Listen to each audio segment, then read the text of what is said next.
महायुती सरकारचा मंत्रिमंडळ विस्ताराचा फॉर्म्युला ठरला। भाजप 21, शिंदेची शिवसेना 13 तर अजित पवारांच्या राष्ट्रवादीला 9 मंत्रिपदं मिळणार, सूत्रांची माहिती।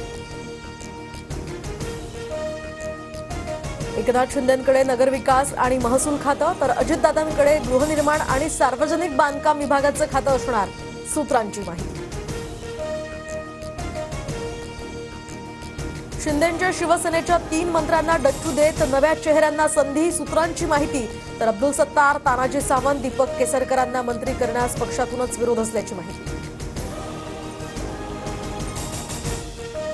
गृह खातं आणि अर्थ खातं फडणवीसांकडेच राहणार, सूत्रांची माहिती। तर बावनकुळे, पंकजा मुंडे, चंद्रकांत पाटील आणि मुनगंटीवारांची मंत्रिपदी वर्णी लागण्याची शक्यता।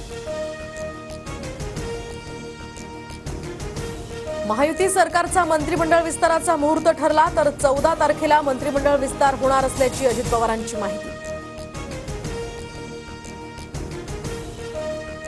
मस्साजोगमधील सरपंच हत्या प्रकरणी सर्वपक्षीय संघटनांकडून आज बीड जिल्हा बंदची हाक। आतापर्यंत 3 आरोपी अटकेत तर 4 आरोपी फरार।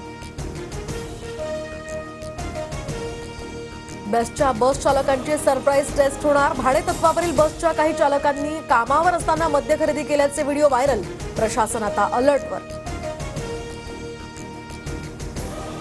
अमरावतीच्या छायानगरमध्ये एनआयएची छापेमारी तर काल ताब्यात घेऊन सोडलेल्या युवकाची आज पुन्हा चौकशी। संबंधित तरुण हा पाकिस्तानातील संघटनेच्या संपर्कात असल्याचाही संशय। जलवाहिनी दुरुस्तीच्या कामामुळे आज ठाणे शहराचा पाणी पुरवठा बंद। ठाण्यातील काही भागांमध्ये 2 दिवस टप्प्याटप्प्याने पाणी पुरवठा करण्याचंही नियोजन।